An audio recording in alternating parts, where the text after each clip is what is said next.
시청자 여러분 안녕하십니까. 자, 오늘은 지난 편에서 이제 말씀을 드린 무토 천간의 10가지의 이제 글자가 있다고 말씀을 드렸죠. 경신 임계,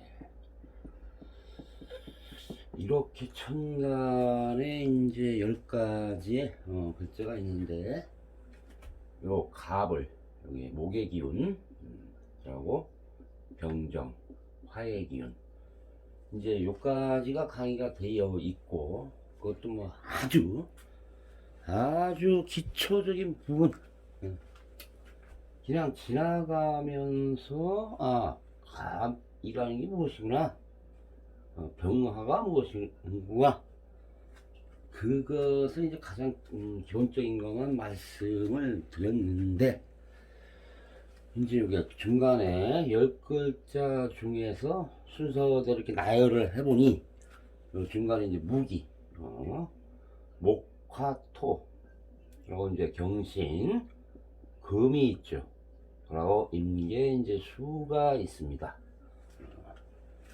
지금 우리가 목화를 거쳐서 토의 기운까지 이제 들어서고 있는데, 그래서 이 부분, 갑하고 이제 갑을하고 병정 부분은 이 목화라고 이제 목화통명 이렇게 부르기도 하고, 경신과 임계는 금수, 불러서 금수상생.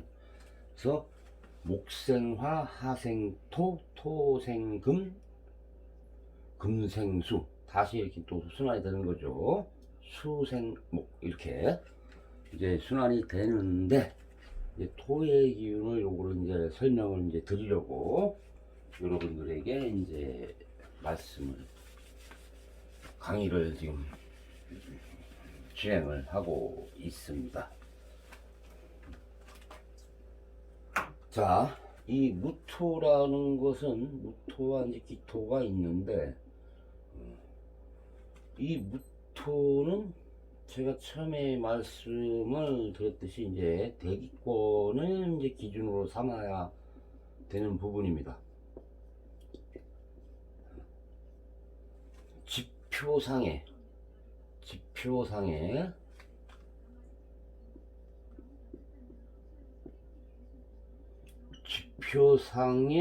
모든 그 윗부분, 땅은 되죠. 땅, 그죠? 땅에서 조금이라도 떨어져 있으면은, 그러니까 공중에 있다는 이야기겠죠. 땅에서 조금이라도 이제 공중에 있는 것을 우리가 보통 무토라고 하는데, 그러면 땅에서 떨어져 있는 그 윗부분을 전부 다 무토라고 하느냐? 그것은 아니고, 제가 요 대기권이라고 말씀을 하죠. 우리가 이 음양오행이라는 기운이 미치는 부분이 바로 이 대기권의 안에 해당되는 겁니다. 안에. 대기권 밖의 우주, 이 우주는 음양오행의 어떤 법칙이 존재하지 않기 때문에 그것을 논외로 하고, 대기권 안에서 땅에 일부 떨어져 있는 그런 공간, 그 공간을 우리는 이제 무토라고 보통 부릅니다.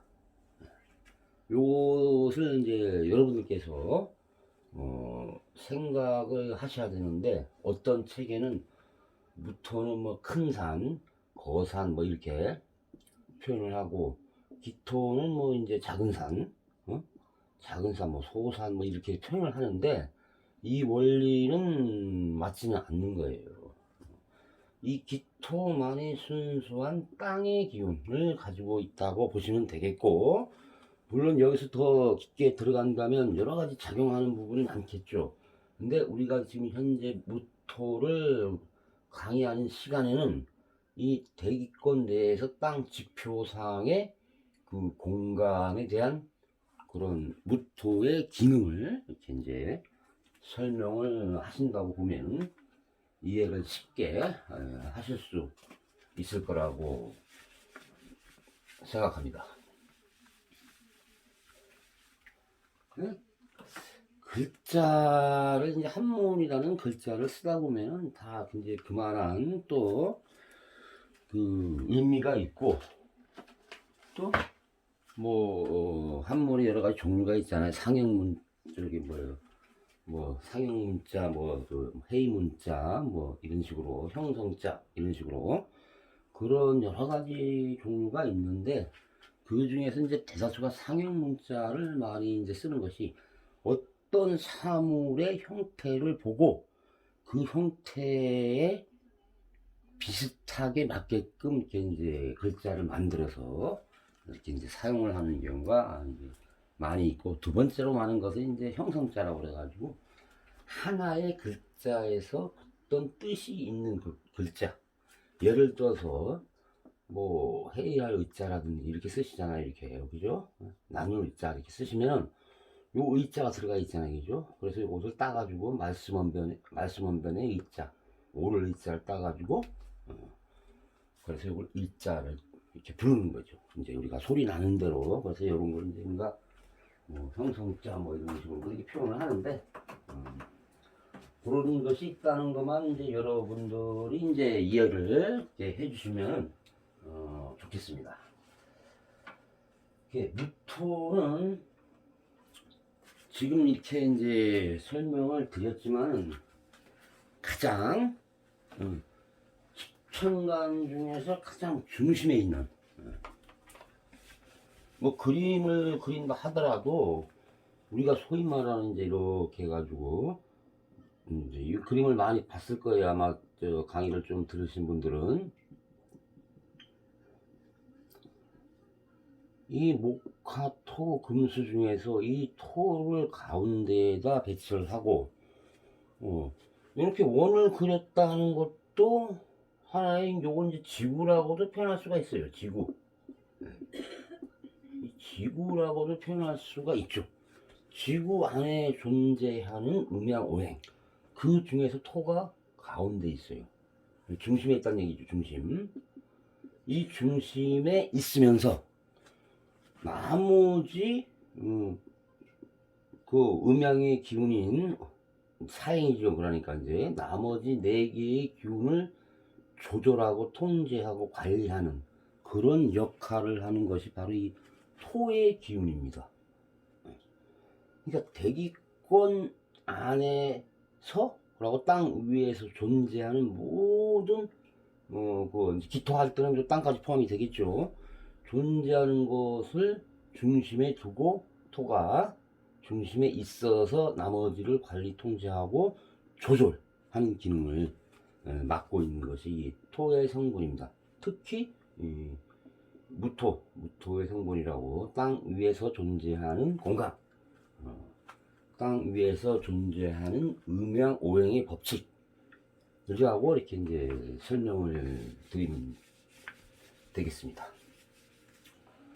무토에서 가장 이제 중요한 글자가 이제 사실 이제 지지의 토나 천간의 토나 이 지지의 토를 사실 구분하고 이렇게 이해하는 데가 가장 어려운 게, 특히 지지의 네 가지의 토가 있는데 이제 우리가 소위 말하는 이제 진술, 충미 이렇게 네 가지의 토가 있는데 요것을 어떻게 구분해서 사용을 하는가, 요것을 구분하고 명확하게 이해를 한다면 나머지 글자들은 뭐 여러가지 합이라든지 회라든지 뭐 그런 글자가 들어와도 이 네 글자만 이해가 어느 정도 되면은 다 그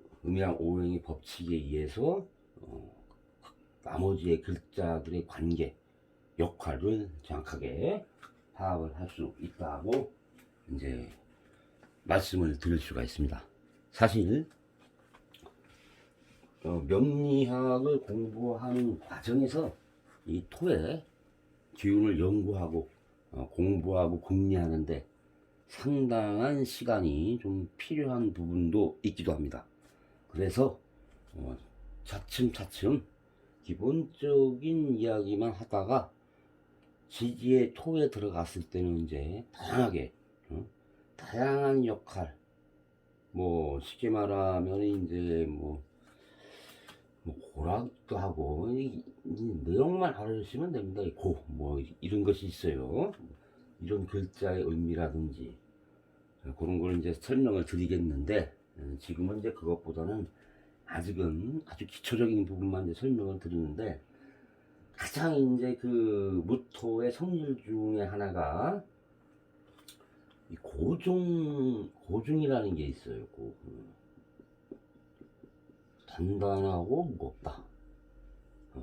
이런 이제 의미가 있는데 이것은 어떻게 보면은 이해하기가 굉장히 어려워요. 이게 고하고 좀 무겁다.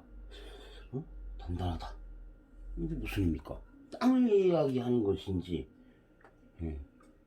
아니면은 뭐 어떤 대기권에서 단단하고 그런 것이 있는가 이렇게 궁금할 수도 있지만은 이 고중이라는 것을 이제 풀이를 쭉 하다 보면은 어떤 이 중자가 어떻게 보면 중력이라는 글자가 포함이 되어 있어요. 우리가 그죠?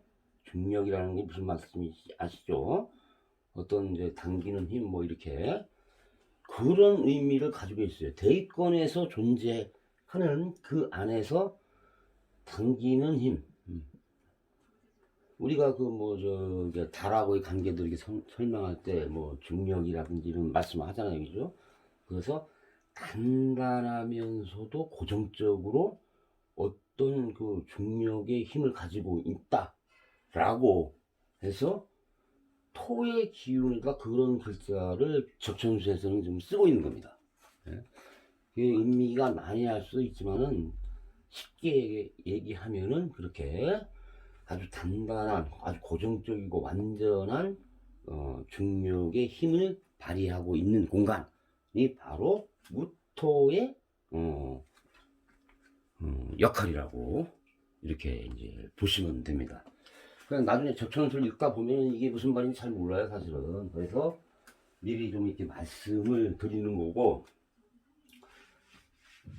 또 나머지 또 하나의 또 중요한 이야기가 있는데, 이것은 이제 정흡동벽이라는 게 있어요. 정흡동벽.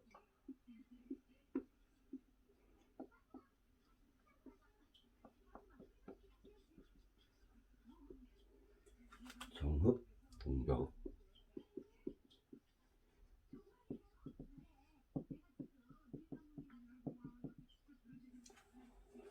이제 무토에서 많이 쓰는 글자, 무토의 성질에 대해서 이야기할 때 많이 쓰는 것이 이제 요건데, 잠깐 전에 이제 고라는 거, 뭐 이렇게 고라는 의미를 이제 말씀을 드렸지만은, 이 고요할정자에다가 다칠흡, 움직일 동자에다가 열벽, 이렇게 해가지고 정흡동벽이라고 이렇게 부르는데, 이 말은 고요함은 닫히고 어떤 움직임이 적고 그런 경우에는 닫히고 움직임이 일어나면 열린다. 이런 의미로 이렇게 이제 우리가 보통 해석을 하는데 이 무토는 이 토의 중간에 있어가지고 나머지 오행을 조절한다고 제가 말씀을 드렸죠. 조절한다는 얘기는 이 나머지 오행을 통제, 어떻게 보면 이 토가 죽이고 살릴 수 있다고 이렇게 볼 수가 있어요. 왜냐하면 대기권 안에서 음양오행이 존재해서 이렇게 자연대로 이렇게 순환이 돼야 되는데 이 토가 그렇지 못하고 대기권이 없어진다든지 아니면 뭐 땅 위에서 어떤 음양오행 법칙에 어긋나는 그런 어떤 현상이 나타나게 된다면은 이 나머지 오행들은 특히 뭐 토도 마찬가지로 나중에 그렇게 되겠지만 나머지 오행들이 자기의 역할을 못하는 거죠. 그래서 어느 혹자는 이제 이 토가 나머지 오행의 뭐 생사권을 가지고 있다고 이렇게 표현하는 경우도 있어요. 생사권을. 물론 뭐 틀린 말은 아니겠지만 그만큼 이 토의 역할이 중요하다 라고 이제 정흡동력병이라는 것은 이 정흡동벽을 이제 나중에 이 또한 지지의 네 가지의 그 이제 토의 기운을 이렇게 강의를 할 때 이렇게 말씀을 드리는 걸로, 그만큼 이쪽에 토의 역할이 상당히 이제 중요하죠. 네.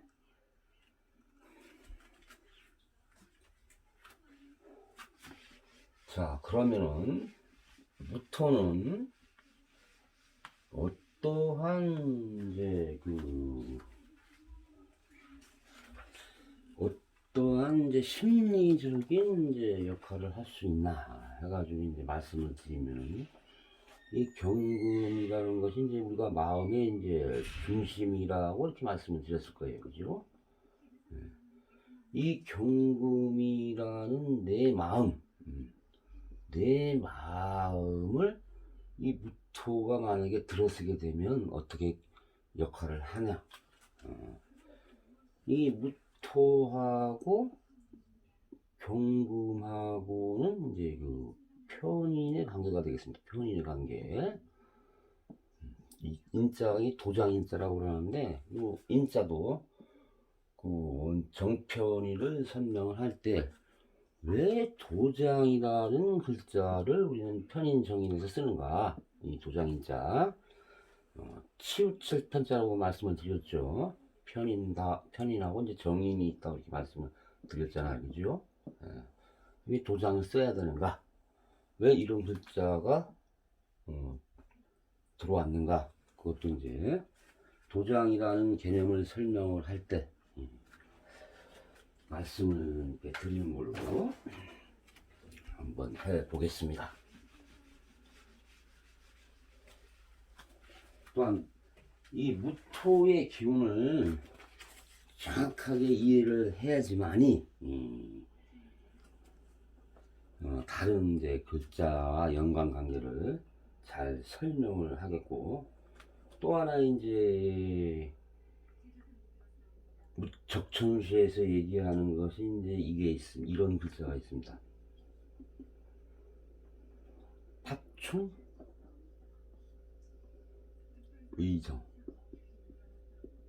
의정이라는 것이 있는데,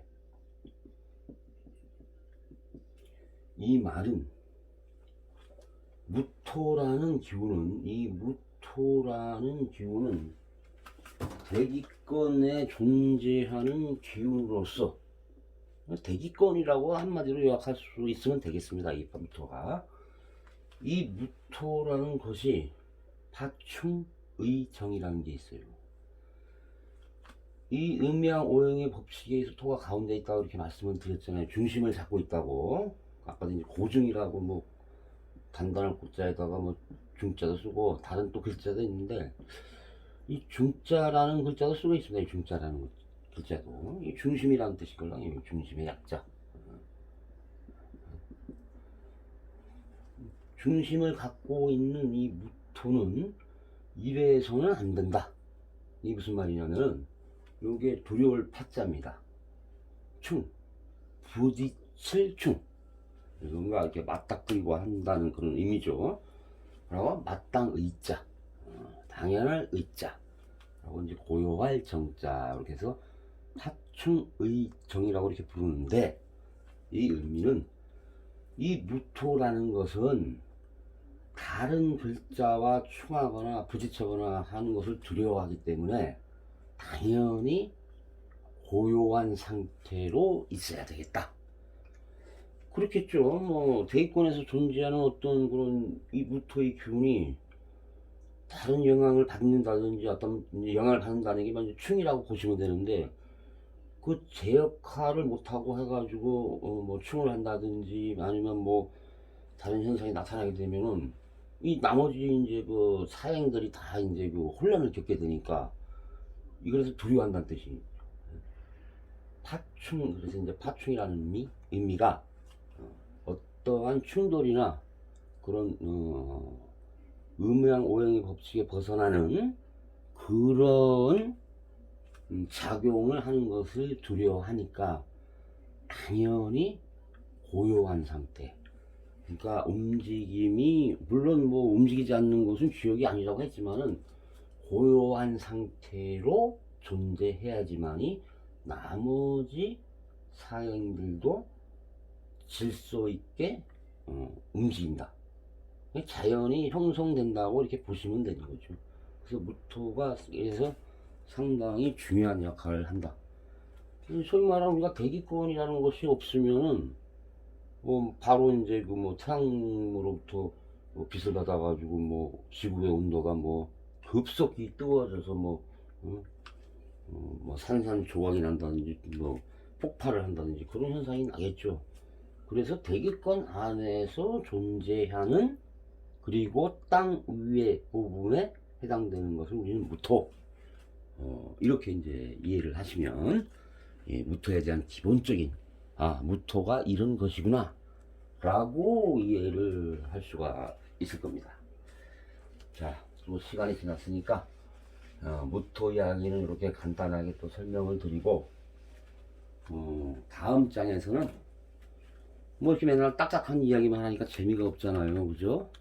그래서 뭐 재미난 이야기 또 하나 또 들고 오면 되니까, 그죠? 들고 오면서 적천수에서 표현하고 있는 무토는 어떠한 글자로 표현을 하고 있는가 이렇게 또 설명을 하면서 또 다음 장에서 여러분들 또 이렇게 찾아뵙도록 이렇게 하겠습니다. 자, 재미나게 좀 들어주시고 조금 부족한 부분이 있더라도 좀 이해를 해주시면서 계속해서 강의를 듣다 보면은 자신도 모르게 이 수천간이라는 글자 그리고 이제 12지라는 글자를 알게 되고 자연적으로 저게 뭐 애와지는 거죠, 쉽게 말하면. 그러다 보면 이제 나중에 60갑자라는 것이 이제 저게 이 10개와 12개의 조합으로 이루어졌다는 것. 양은 양끼리 음은 음끼리 모여서 60갑자가 형성이 되었다 라는 것을 자연스럽게 암기도 되고, 또 어디 가서 뭐 어떤 뭐 글자를 얘기할 때, 우리 같은 경우에 경자죠. 경자할 때 경자에는 어떤 운이 발생을 할 건가, 그리고 어떤 심리, 자신의 어떤 심리가 작동을 할 건가. 그 내년 같은 경우는 이제 신축년 아닙니까, 그죠? 2월사 입춘이 지나고 나서 한 17년에는 내 사주가 이 신축년이라는 기운으로 인해서 어떠한 영향을 받고 있는가. 우리 소위 말하는 이제 토종비결이라고 많이 하잖아요. 뭐 연초에 그 인기 학문이라고 할까요? 인기 토종비결.